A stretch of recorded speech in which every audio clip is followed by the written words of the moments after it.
Hey guys, in this video, we're going to take a look at how you can turn on or turn off dialing keypad vibration on the Samsung Galaxy S22 series. First, tap on the home button to go back to the home screen. Then swipe down at the top and tap on the settings icon. In settings, go down and tap on sounds and vibration. Then we go down and tap on system sound or vibration control.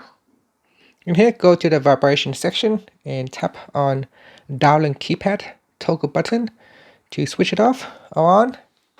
If we switch it off, then when you are trying to use your phone dialing keypad, it will not vibrate at all.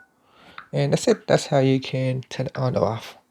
And finally, you can tap on the home button to go back to the home screen. Thank you for watching this video. Please subscribe to my channel for more videos.